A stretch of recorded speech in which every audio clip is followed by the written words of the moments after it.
welcome, and to Cherry Hill Chamber Orchestra. We have quite a program for you today. This is my husband, Brian. He is behind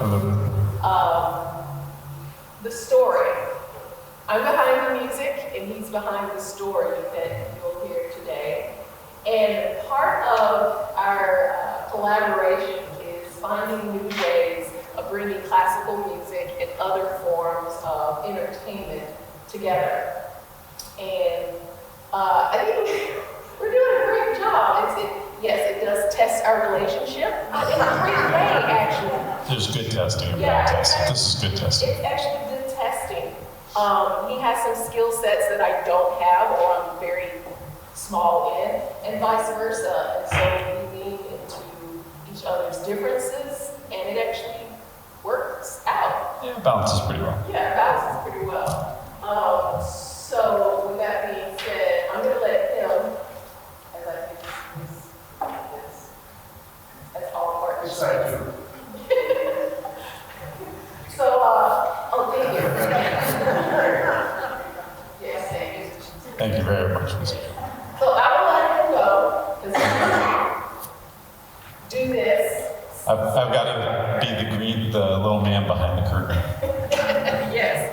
So raise your hand if you've been to one of my concerts before.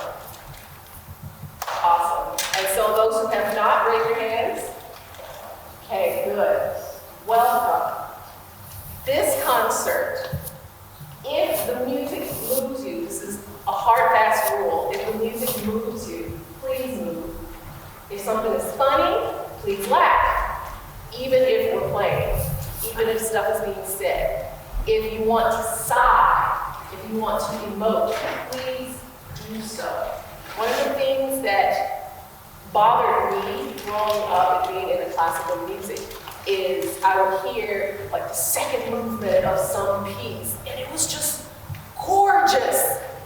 And I wanted to show my appreciation by clapping, sighing, something, but that wasn't appropriate. And I wanted to discuss what I heard with someone, but that wasn't allowed. There's a platform for that. For those who want to do that, great. My platform is to actually allow the emotions to come out. Music is supposed to move you. Art is supposed to move you. Stories are supposed to move you. So please allow yourself to move when you feel it. I give you permission to move. So, oh yeah. Okay, thank you. Yeah, that'll feel better. Is that better? Yes. Yes.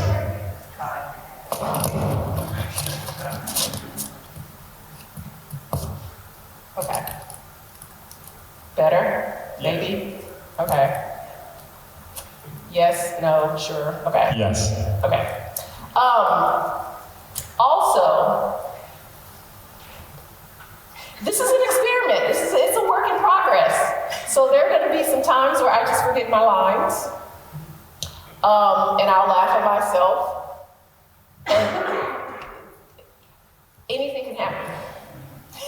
Anything can happen. So the running time is a little bit over an hour. If you have to use the bathroom, it's like on these walls back over there.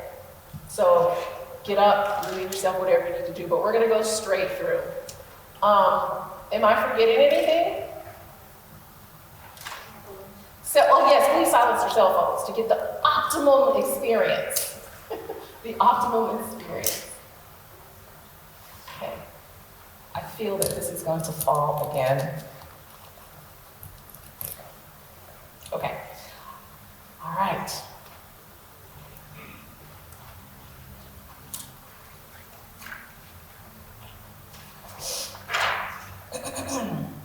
Can I start, Ryan? Yes. Thank you.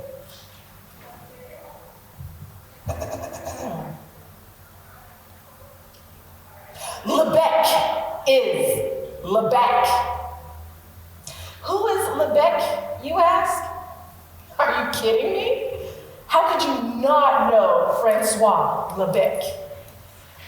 Francois Lebec is the master of all Parisian raiders united against foreigners, especially Americans. Not only is he rude, not only is he implacable, Lebec is, or should I say, was, unwilling to suffer even a glance of an American. And then tragedy struck. Lebec encountered an American of insufferably optimistic disposition. This American had the audacity, the sheer moxie to sit down at his cafe.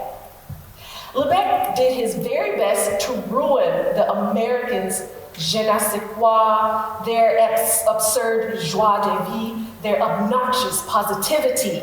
It was unacceptable. So, Lebec torched his food. Much to Lebec's shock, he found himself fighting against the fates themselves. He torched the Americans' savory soup with a slab of cheese and invented French onion soup. He torched the dessert, a stupid custard with sugar, and invented creme brulee. Not only did the American love it, it was way worse. Lots of Americans love it. The horror. Lebec could take no more. He jumped into the Seine River. But no, the fates hated him too much to let him be. They had the American jump into the river to save him, to rescue him. When Lebec cursed him out in French, the clueless American who spoke no French at all understood none of the nasty curses of the furious little Frenchman, and instead gave him a big hug. The stupid American would not let go. And those cruel, mean-spirited fates, foul creatures of torment, feasted on his misery even more by informing poor Lebec that his ridiculously positive, stupid American savior was a long-lost cousin. The obnoxious, irresponsible, irrepressible American was his cousin. But what, you ask, could possibly be worse than all of that? What could be worse than such an existential crisis? How about an existential crisis that follows you into your dreams? What if your crisis-consumed dreams all blended together into an existential dream onion? Dare we witness the tragedy of Lebec and his existential dream onion? How bad could it possibly get? Pretty bad. Yeah. Okay. Does this audience dare to venture into Lebec's existential dream onion? Let us prepare our minds for the warped discoveries within discoveries of Lebec's existential tortures.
when I met Ryan, he always said, "You're always in an action pose, Marshonda." Okay. And I didn't have a chance to act in school. My best friend took my part. Only because I was sick and I was in the hospital. But I do like to act, and so having an orchestra that's mine, I can do what I want. I can be part of the story and not have anybody tell me that's not appropriate. Chose my own path, and I'm proud of it. Okay.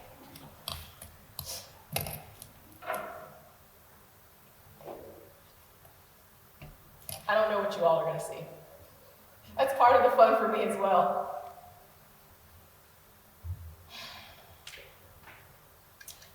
Lebec is sitting in a detective office, his eyes showing that he hears a narrator.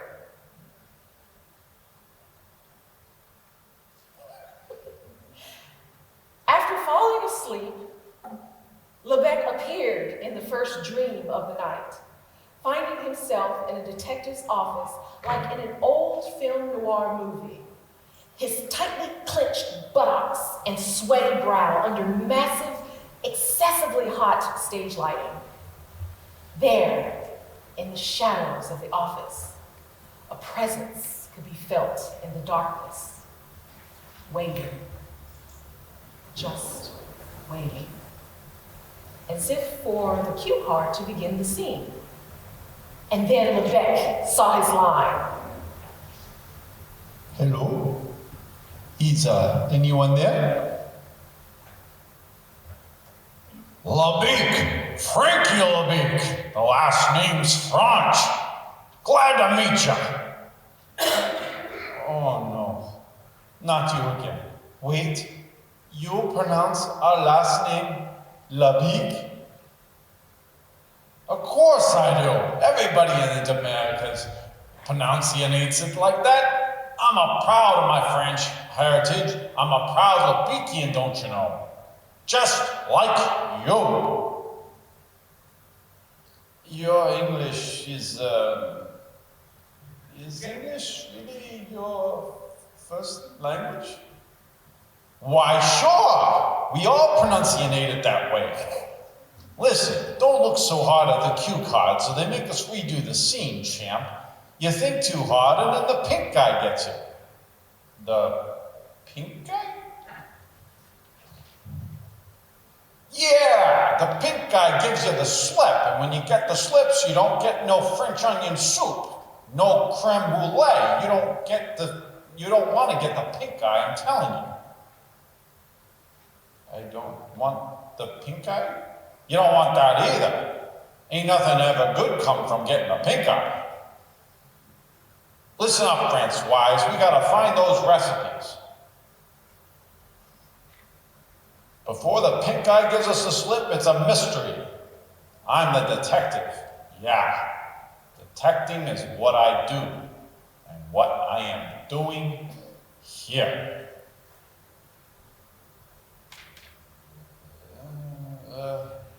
You sound suspiciously like you are, how do you say, without a clue, detective? This whole place sounds suspicious.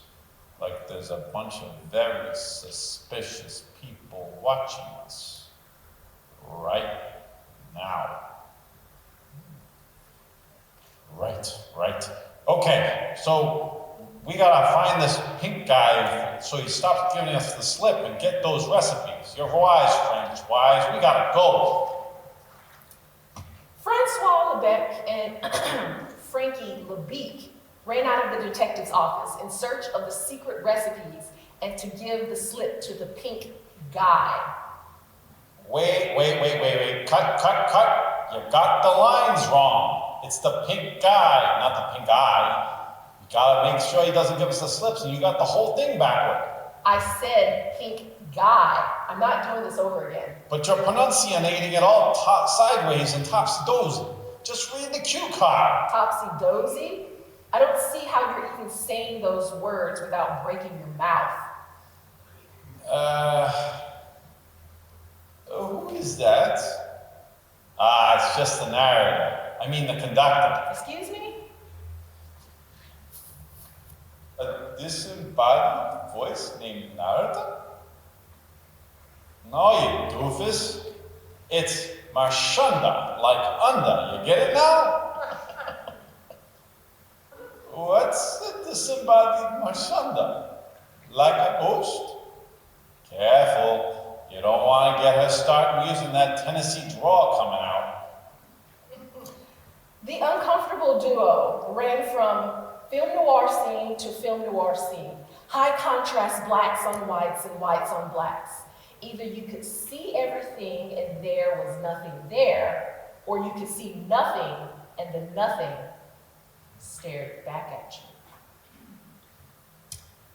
The whole time, Frankie LeBeak, Private Eye Detective LeBeak, led the way.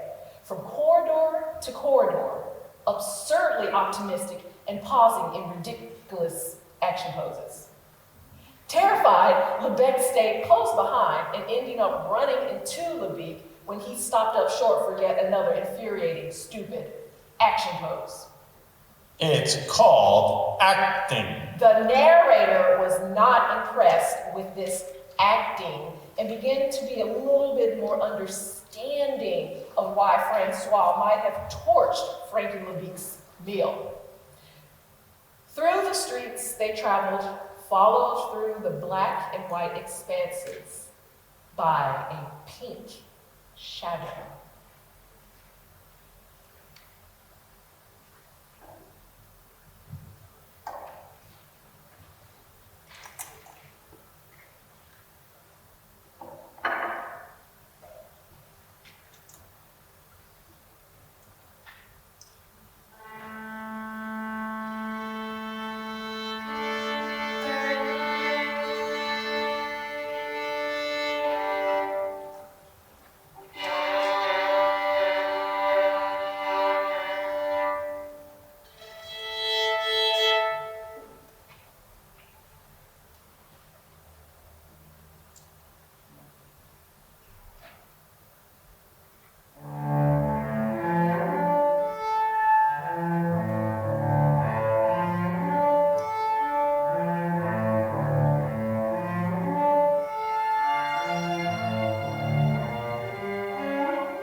Frankie and Lebec find themselves at a T intersection in front of a black cat, forced perceptive from the cat's point of view. After Lebec and Frankie reached the intersection, Lebec did not know which way to go. Suddenly, Frankie and Lebec found themselves facing a black cat, which had seemingly popped out of nowhere. Oh, look, it's a black kitty. It popped out of nowhere. I just said that. Where did it come from? It's looking at me quite strangely. Why is it looking at me like that?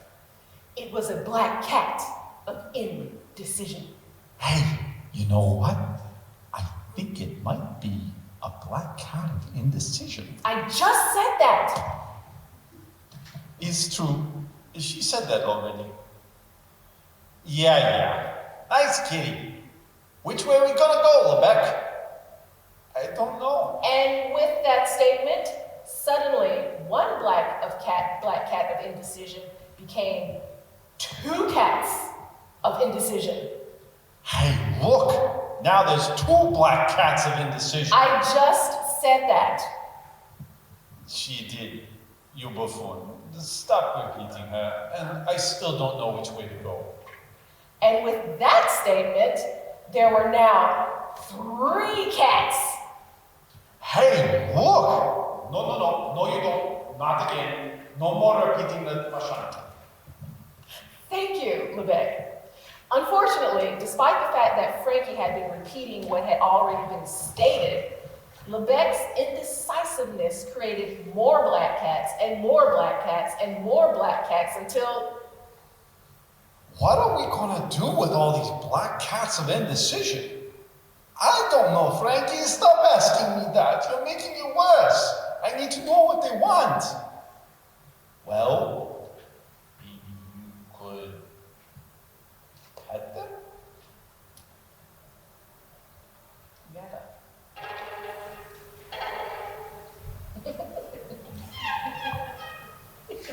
Sounds like they like that idea.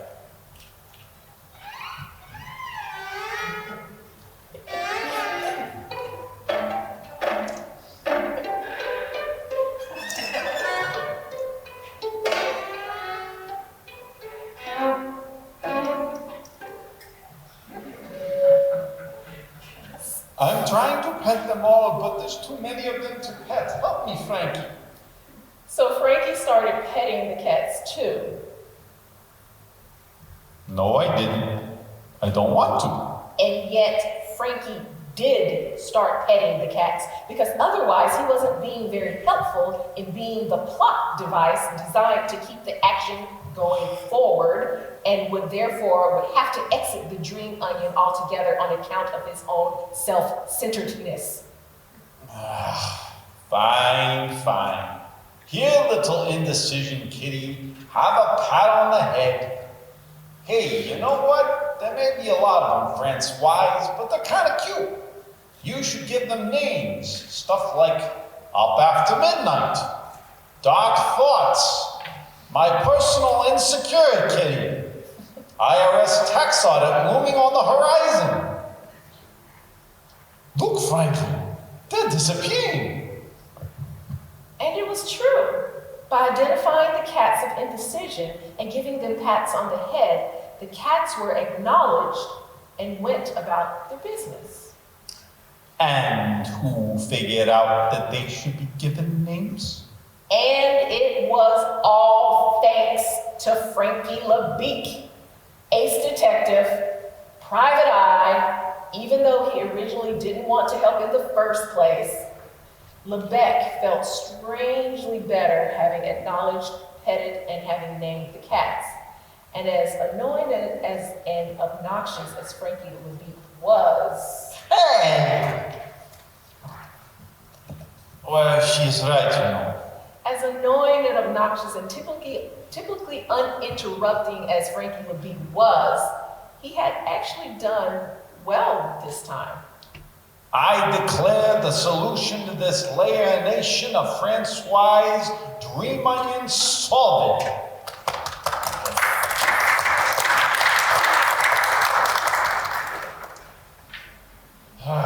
Okay, so let's see here. I think you will be, I think, therefore I not. And your name will be Purgatory. Then you, I guess you can be Desperation. And this one will call him the tuna that never fulfills me. How about the hairball also rises? It's like Hemingway, but fluffier. Why? Names can't all be winners. Okay. Gavin, would you mind playing something appropriate while Mr. Lebec and Frankie finish their work? Why, of course. Thank you. Hello, everyone. Good afternoon. I suppose I'll start by introducing what on earth this instrument is that I've got. So you might notice it's got a few too many strings. This is a viola toy, and it has got 14 strings altogether. Luckily for me, I only have to play 7 of them. But there are also these underneath, tuned the same, that allow me to do this.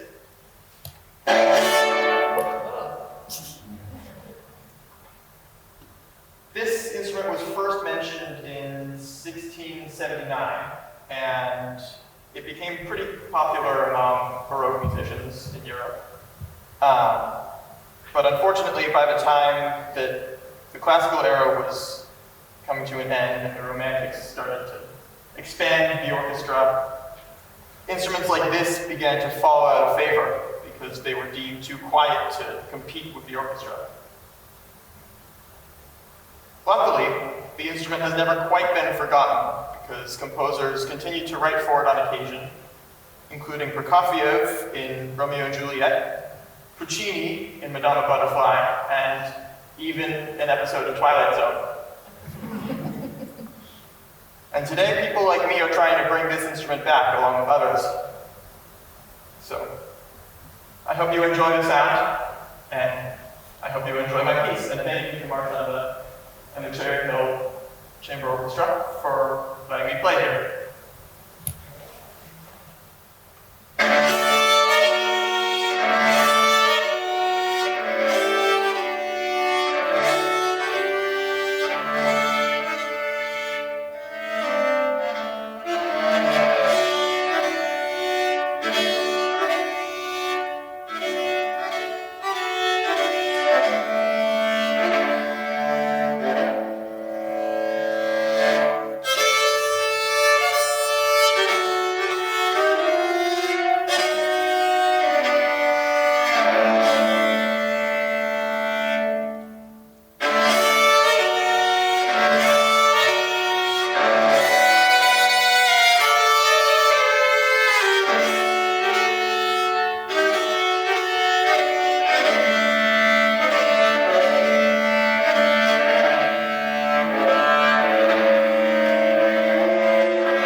violinist, Yes.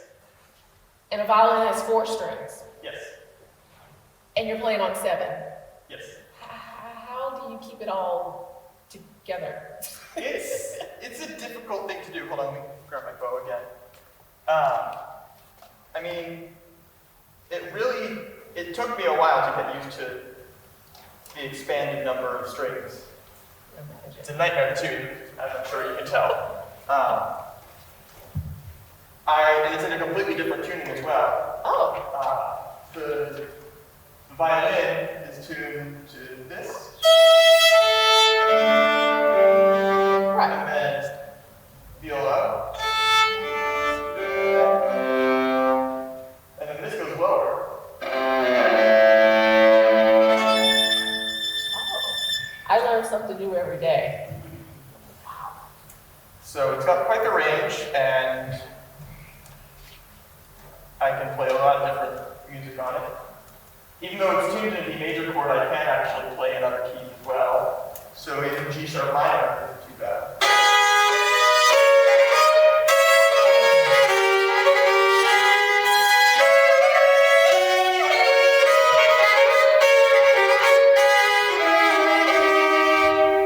Okay, so that explains. So the string instruments are C tuning instrument. They're in the key of C always, but this is naturally in the key of D. Yes. Oh, that's intriguing. Again, I learned something new every day. So the strings, there are the strings on top that we can see, but then there are some strings beneath. Can you Yes. tell us about what's going on there? So these are tuned to the same notes as the ones above it. Oh, so it's like gives a little extra resonance? Yeah. So if I play it. Ah. And I've also noticed that on this side, they're not stopped either, so I can do this. Huh. And it works just as well. Plus, they also go all the way from here, through this way, through the neck of the instrument, out through the back to these pegs. So I can plug it back here as well, for a rather ugly sound. I have no words. That is amazing. And you're keeping that all together with like, now I'm on violin, now I'm on viola d'amore, now I'm on violin. Yes. Do you ever find yourself sometimes playing on the viola d'amore and your brain just switches back to violin? Absolutely, and that can sound pretty bad. Yeah. The fingerings don't match up very well. Yeah, I would imagine so. I do that on the cello because the cello, we have to know, well, not the viola clef, but the tenor clef after the bass clef. We know the tenor clef and then the treble clef. And sometimes I'm like, okay, which clef am I starting in? Okay, I'm starting in the bass clef, then it goes up to the treble clef, and I'll be playing in treble clef, and then all of a sudden my mind just takes me back down to the bass clef, which if I'm reading it in treble clef but thinking bass clef, it sounds horrible. Yeah, and with viola d'amore, composers never really figured out how to notate music for this thing. So I've read through pieces that use bass clef for the lower notes, but sound an octave. Oh, And okay. I've seen some that do alto, like mine, or treble. I'm learning a piece right now that uses soprano clef, annoyingly. And there are even some pieces that completely reinvent the wheel and create a new notation system that no other composer used. I would like to see that, actually. I will send you that later, yes. Thank you. That is intriguing. So I met Gavin earlier this year. I was conducting the Eastern District Orchestra, and during one of the breaks, he came up to me. Wait a minute. I was calling you something else because we switched Oh, around. that's right. You were calling me Jeffrey because Jeffrey. we switched around the seating and the name tags were still on the stands, but I was in a different spot. So I was like, Jeffrey. He's like, and it was Yankel that was like, no, that's Gavin. I'm like, so sorry. Forgot that the name tags. So during one of the breaks, he came and we were just talking, and he said, I compose. I'm like, really? Send me some of your stuff. And that I did. Yes, he did. And I was very impressed. And then like the second email of the works that you sent me was this. Yes. And it was this that I was like, you have to play this. Like, I am so impressed. He composed it. Round of applause for him composing this.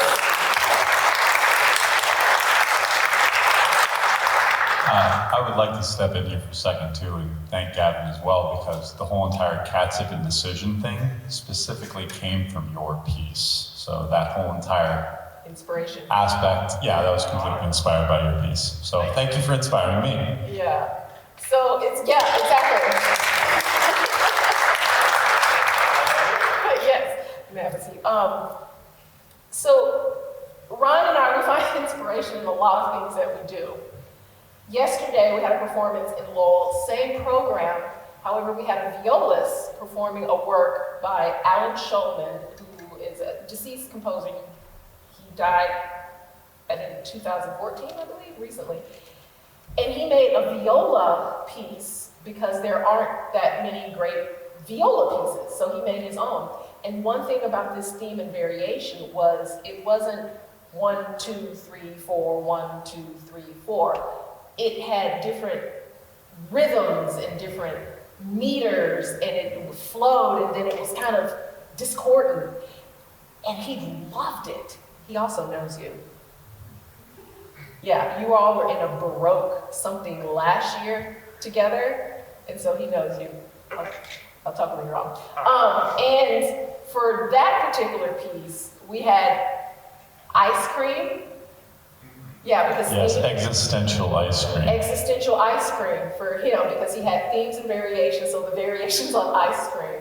So it was really fun to hear these different pieces and how we can put them into the storytelling. So thank you for composing. Thank you, Mom and Dad, for your son. Yes. Yes, and thank you, family and everyone. So let's continue with the story. Okay. Upon finishing, the duo sat for a moment in contemplation. Lebec thought about all those existential crises, all those options. There were so many choices. Was that really all the choice he really had? How many existential crises did one have to consider in this life? Meanwhile, Frankie Lebec seemed remarkably deep in thought, his brain on fire, the metaphorical smoke of contemplation pouring out of his ears. He was convinced he was on the verge of a major breakthrough. I got it! The man in pink wears pink because he's a Russian spy. Unfortunately, Frankie's revelation was quite literally the dumbest of dumb things Frankie Lebec had ever come up with, let alone said out loud. Hey! And even the audience, who were mostly, if not all, American, thought it was pretty darn dumb thing to say too. Oh. What do you think? I don't know. I think the Marchand is right, Frankie. Wearing a pink suit, it does not make you Russian.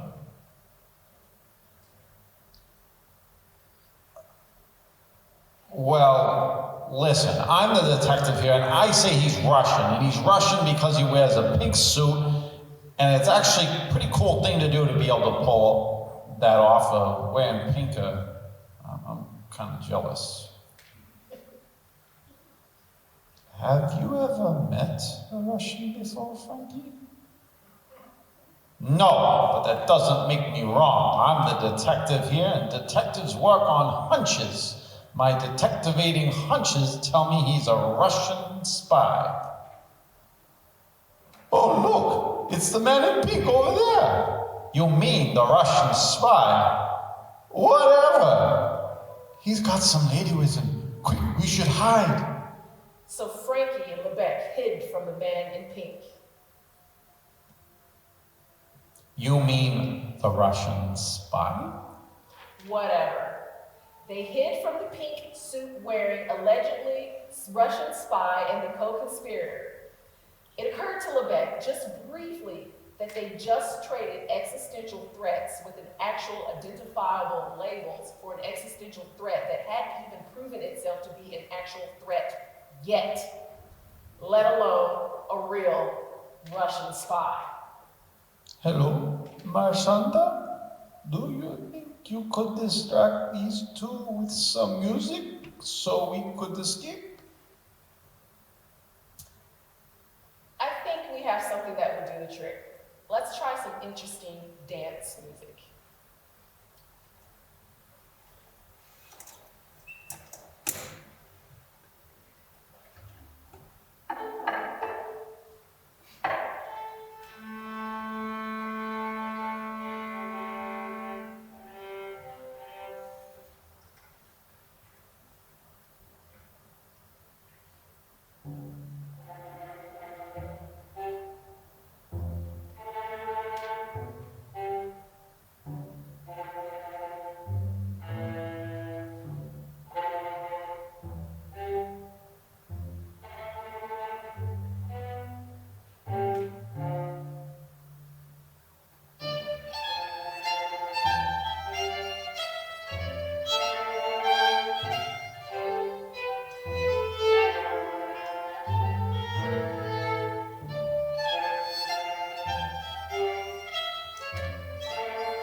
music began, the Russian spies found themselves overwhelmed with a desire to dance the tango, cabango.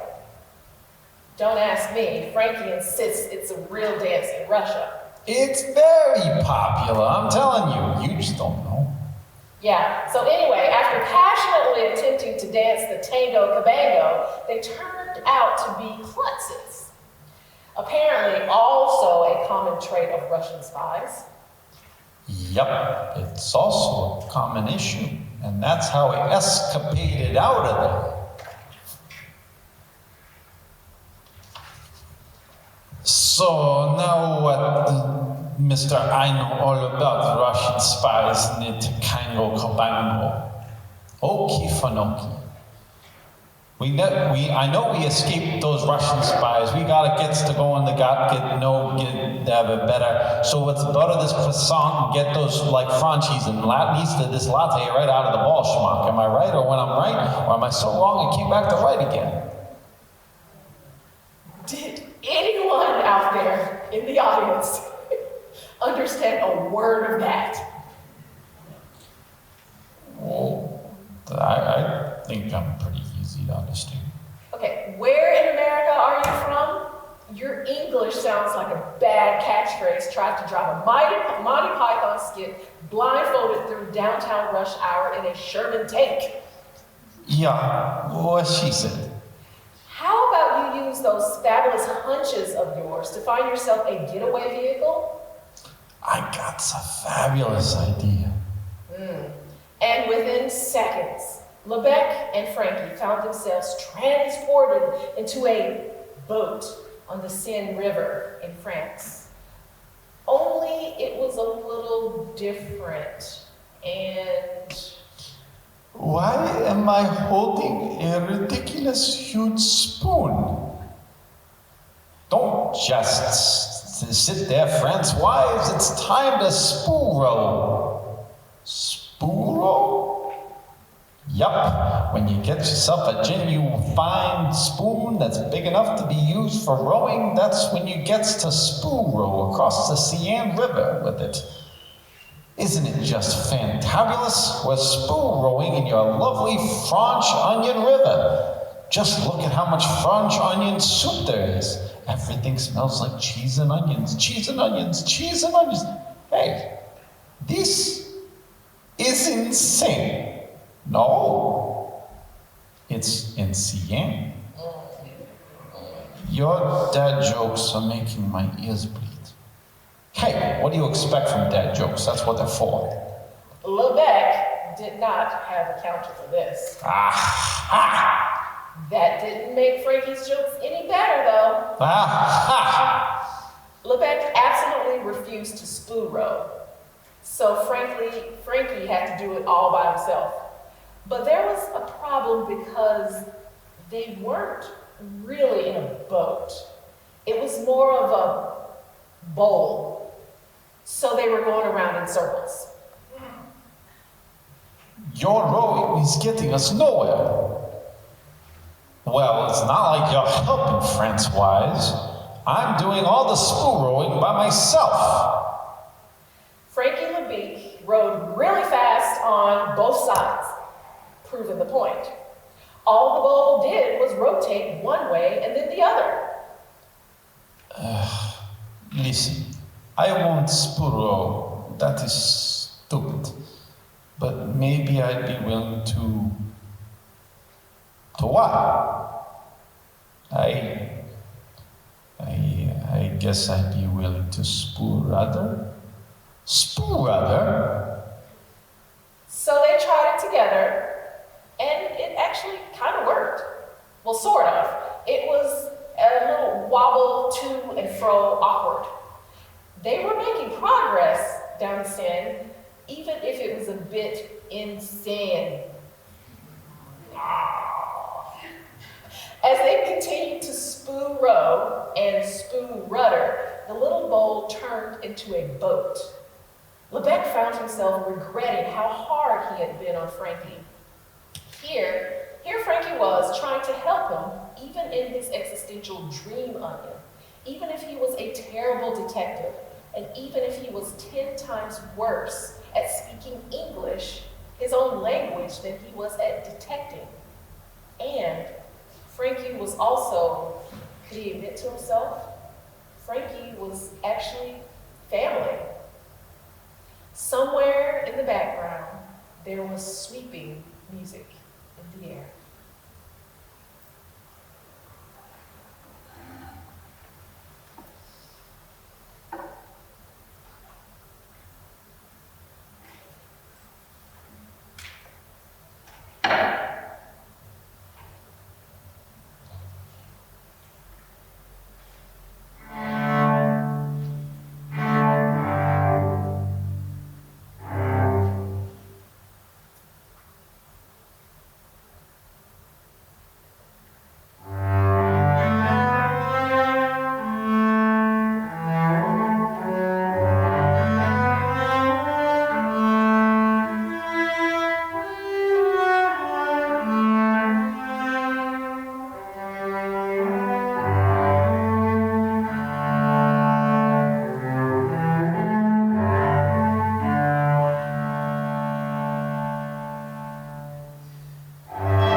The scene shifts to show Frankie as a waiter with Lebec in the chair.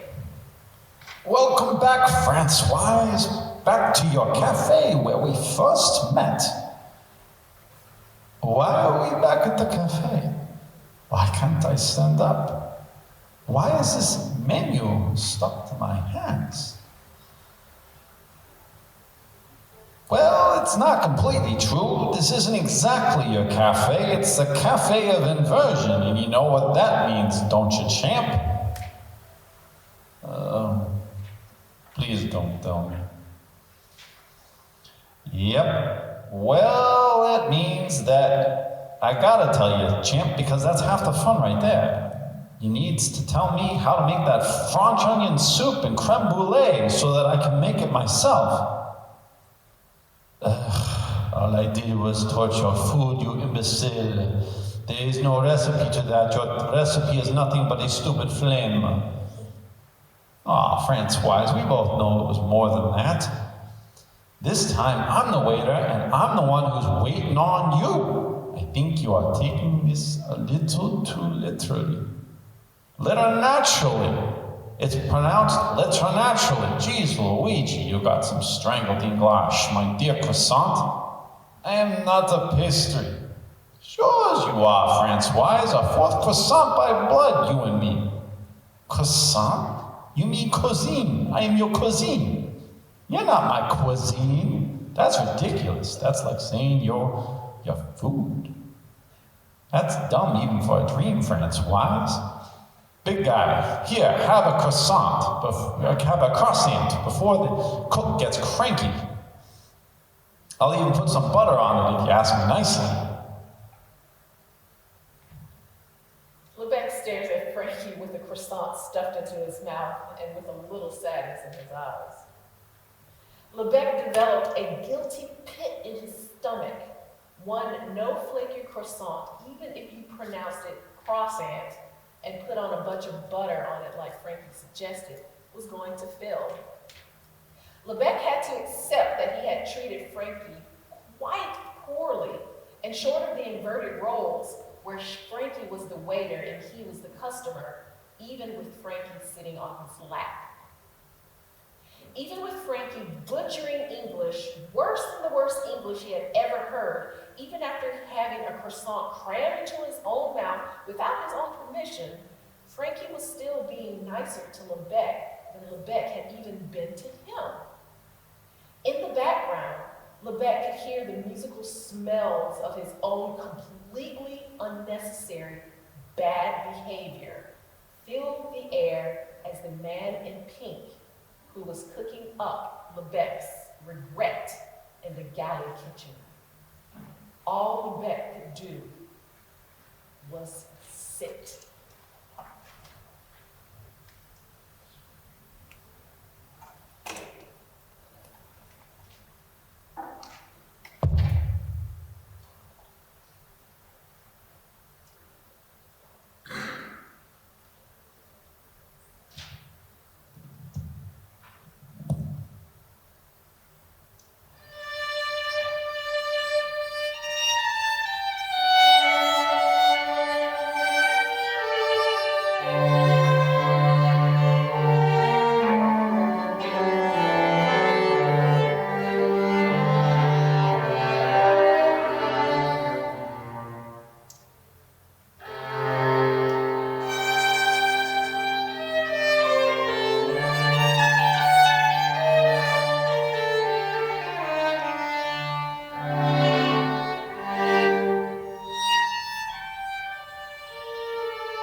to make sure, we were certainly trying to make sure that it was experimental enough to avoid such an accusation. But while it's a parody, good art does imitate life and vice versa, right? We're kind of having an existential crisis as a nation right now. Lebec brings up in his own wacky, odd Frenchman way the cost of having too much of a specific thing. It is certainly possible to key into one perspective too much, especially when it abandons all others. What things do we do to reject the greater world around us, like our pompous Parisian raider? Is it wise for us to wholesale reject everything and anything we don't like?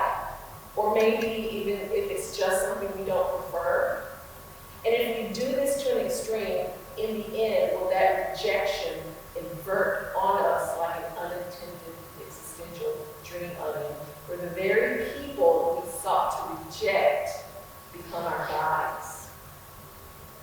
My husband and I were trying to lean into a heterophilic social context, a social and emotional strategy where you seek out those things that are different from you and what you know. And part of that acceptance is knowing that there will be dream onions and odd experiences and perhaps some even weird existential ice cream flavors we try out. The ice cream was like yesterday. Because that's part of growth, right?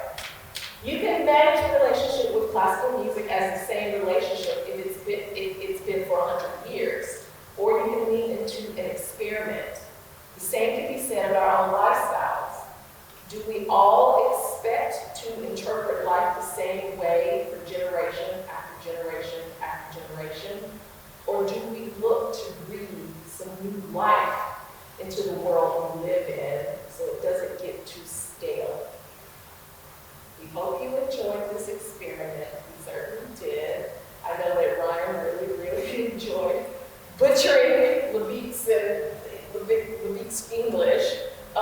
Please don't assume any of these characters here represent anyone you actually know, unless you have a friend that actually is one of these characters. We'd love to meet them, because that's odd, and we would want to meet them. So one more thing, I want to thank Gavin.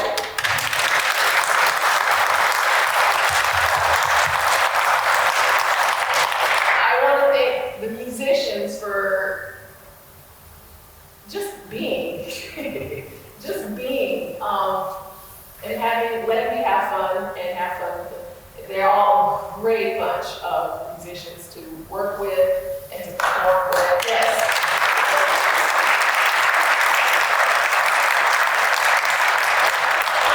But I really want to give recognition to one person, and this recognition I'm calling the hot finger recognition.